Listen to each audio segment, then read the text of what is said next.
بسم اللہ الرحمن الرحیم الصلاۃ والسلام علیک یا سیدی یا رسول اللہ وعلی آلک و اصحابک یا نور اللہ اللہم صلی علی محمد کما تحب و ترضی عنہ۔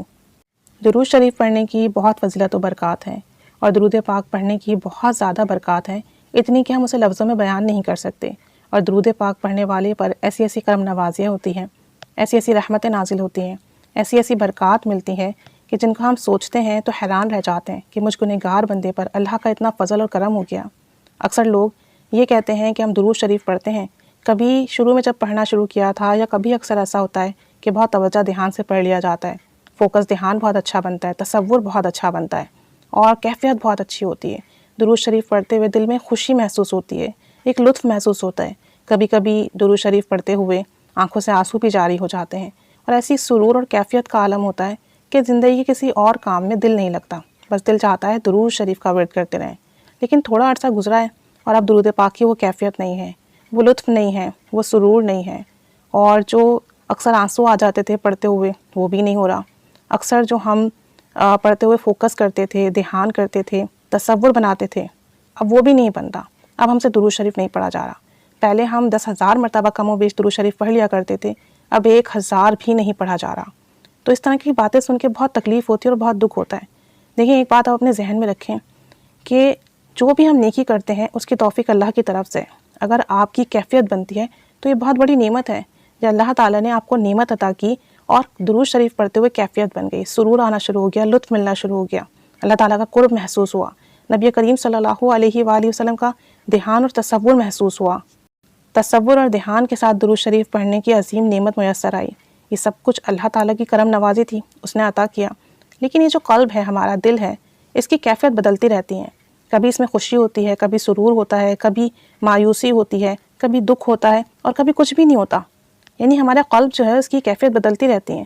اب جب ہمیں پتہ ہے کہ ہمارے دل کے اندر کیفیت کا اتار چڑھاؤ رہتا ہے تو ہم پھر اپنے اعمال میں مستقل مزاجی کی کوشش کریں کہ حاصل رہے، اس سے جو ہے نا ہماری کمی بیشی نہ آئے۔ ہم کیفیت یا سرور یا لطف یا کرم کی وجہ سے درود شریف نہ پڑھیں، بلکہ اللہ کا حکم ہے یہ سوچ کر درود شریف پڑھیں۔ درود شریف نبی کریم صلی اللہ علیہ وآلہ وسلم کے احسان کو یاد کر کے پڑھیں، آپ صلی اللہ علیہ وآلہ وسلم کی محبت میں پڑھیں۔ کل کیفیت تھی، سرور تھا، دل تھا تو 10,000 مرتبہ پڑھ لیا، آج پڑھتے ہوئے کچھ محسوس نہیں ہو رہا تو درود شریف نہیں پڑھا جا رہا اور 1,000 مرتبہ بھی نہیں پڑھا، تو نقصان تو سراسر ہمارا ہی ہوا نا۔ ہمارا اتنا امپورٹنٹ ورد چھوٹ گیا، آج ہمارے نامہ اعمال میں نیکیوں کی کمی آ گئی، ہمارے گناہ جو درود شریف پڑھنے سے مسلسل مٹ رہے تھے اس میں کمی آ گئی، ہمارے جو درجات مسلسل بلند ہو رہے تھے درود شریف پڑھنے کی برکت سے وہ کم ہو گئے۔ تو آپ سوچیں کہ اگر ہمیں کیفیت یا سرور نہیں ملا تو نقصان تو ہمارا ہوا، اور کہیں یہ نہیں لکھا کہ جب ہمیں کیفیت یا سرور ملے گا پڑھتے ہوئے، یا ہمیں اچھا محسوس ہوگا، یا ہمارا توجہ اور دھیان بنے گا، تب ہمارے گناہ مٹیں گے، تب ہمارے درجات بلند ہوں گے، تب ہماری نیکیوں میں اضافہ ہوگا۔ ایسا تو کہیں نہیں لکھا، صرف یہ لکھا ہے کہ آپ 1 مرتبہ درود شریف پڑھیں، آپ کے 10 درجات بلند ہوتے ہیں، 10 نیکیوں میں اضافہ ہوتا ہے، 10 گناہ مٹا دیے جاتے ہیں۔ تو یہ تو صرف درود شریف پڑھنے کے بارے میں کہا گیا ہے۔ بندے نے غفلت سے پڑھا، بندے نے دھیان توجہ سے نہیں پڑھا، تب بھی اس کو یہ سارے انعامات ملے۔ تو پڑھنے کے اوپر بات ہے، آپ نے درود شریف پڑھنا ہے، ہر حال میں پڑھنا ہے، چاہے کیفیت ہو یا نہیں ہو، چاہے توجہ دھیان بنے یا نہیں بنے، لیکن آپ نے کوشش کرنی کہ درود پاک کے ورد میں کمی نہیں ہونی چاہیے۔ ساتھ ساتھ دعا کرتے جائیے کہ اللہ کریم مجھے محبت والا درود شریف پڑھنے کی توفیق عطا فرما۔ جب میں درود پاک پڑھوں تو مجھے کیفیت نصیب ہو، میرے دل میں سرور ہو، درود شریف کی حلاوت محسوس ہو۔ یا اللہ کریم جب میں درود پاک پڑھوں تو اچھے طریقے سے دھیان بن سکے، تیرے حبیب صلی اللہ علیہ وآلہ وسلم کی محبت میں درود شریف پڑھوں، ان کے احسانات کو یاد کر کے پڑھوں، میرا توجہ اور دھیان مدینہ شریف کی طرف ہو۔ درود شریف پڑھتے جائیے، دعا کرتے جائیے، کیونکہ درود پاک قبول ہے تو ساتھ ساتھ دعا بھی قبول ہے۔ تو میری سب سے ریکویسٹ ہے کہ اگر توجہ دھیان نہیں بنتا، کیفیت نہیں مل رہی، درود شریف پڑھتے ہوئے وہ حلاوت محسوس نہیں ہو رہی جو پہلے محسوس ہو رہی تھی، اس وجہ سے، اس سبب سے درود شریف پڑھنا مت چھوڑیں، اپنے لیے گھاٹے کا سودا مت کریں۔ درود شریف میں کمی آنا مسلسل ہمارے لیے نقصان کا باعث ہے۔ سمجھانے کے لیے ایک مثال دے رہی ہوں کہ جاب پر جانا ہے، دل نہیں چاہتا پھر بھی جاتے ہیں، سردی ہے، گرمی ہے، پھر بھی جاتے ہیں، کام کرنے کا دل نہیں بھی چاہ رہا پھر بھی کرتے ہیں، بیمار ہوں پھر بھی کرتے ہیں، نہیں تو نقصان ہو جائے گا، سیلری کٹ جائے گی۔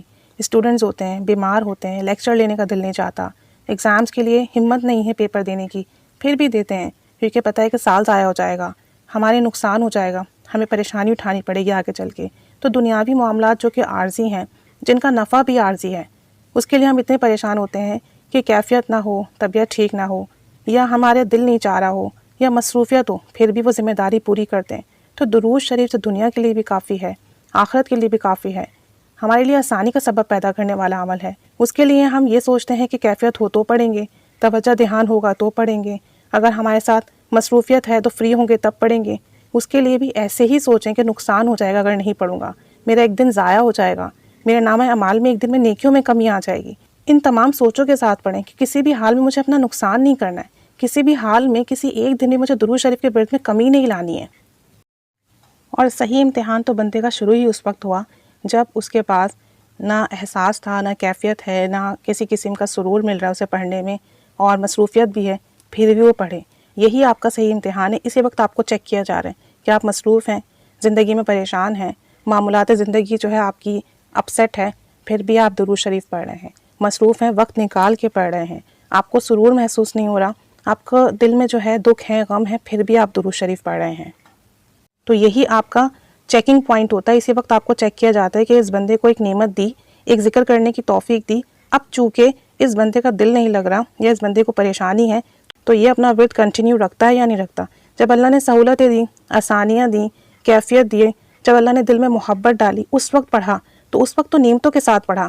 ابھی جب آپ کی آزمائش آ گئی ہے، ابھی جب پریشانیاں آ گئی ہیں، ابھی جب تکالیف ہیں، بیماریاں ہیں، مصروفیت ہے، اور پھر پڑھنے میں مزہ بھی نہیں آ رہا، سرور بھی نہیں مل رہا، پھر بھی آپ اپنا ورد کنٹینیو رکھتے ہیں، اپنی تعداد پوری کرتے ہیں، آپ کا جو بھی ٹارگٹ ہے اسے پورا کرتے ہیں، تو صحیح چیکنگ تو آپ کی اس وقت ہو رہی ہے کہ آپ اپنے درود پاک کے ورد کو لے کر ساتھ ساتھ چل رہے ہیں یا نہیں. کیونکہ آپ کے جو دوسرے معاملات ہیں، اگر ان کاموں میں دل نہ لگے تب بھی تو وہ کام کرتے ہیں کہ یہ ضروریات زندگی میں سے ہیں. تو درود شریف تو ہمارے لیے دنیا اور آخرت کی ضروریات میں سے ہے، تو اس کو کیوں چھوڑ دیتے ہیں.